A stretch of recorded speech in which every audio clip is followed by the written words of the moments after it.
Well, the Iraqi army claims to be making rapid progress through, as you mentioned, the western part of Mosul, a key part, obviously, of this city. But this probably overshadows a difficult reality, the one which they'll be faced with very, very soon, meaning that for the moment, it's true that they have not been met with very much resistance, but they haven't yet gotten into the thick of things, if I may say so, because they're going to start hitting downtown Mosul, the old city, if you will, which is made up of narrow alleys, and things will get extremely complex when they end up in that situation, because they will not be able to move their armored vehicles and heavy machinery through those narrow alleys. They're going to have to go through there with small battalions, and the advantage is very much going to be on the side of those fighters of the Islamic State organization holed up in there, who will be holding onto that ground for as long as they can. It's going to be complicated on their side as well, but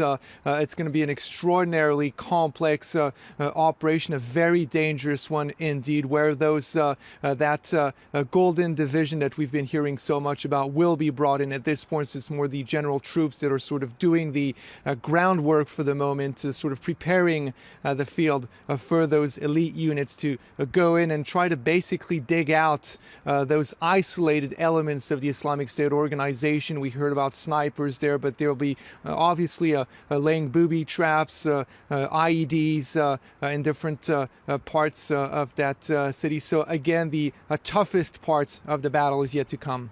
We're witnessing that as the troops move in, the refugees are pouring out of the city. What have you witnessed on that score?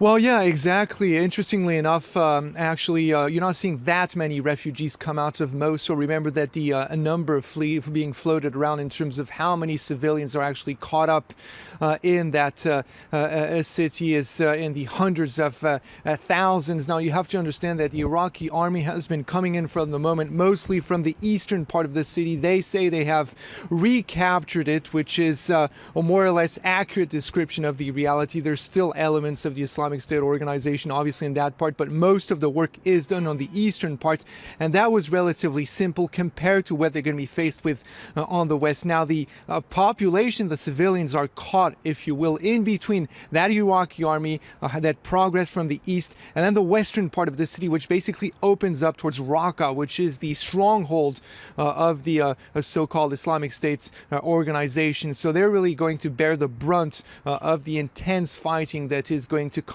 And this situation where they're caught in between those two fighting forces is going to make it more or less impossible for them to come out of there unscathed. And they're going to have to basically, hold and try to protect themselves as much as possible. It's going to be very, very difficult days and probably weeks, if not months, to come for those hundreds of thousands of Iraqi civilians caught in that very dangerous fight. All right, Gallagher Fenwick reporting live there from Erbil in Iraq. Many thanks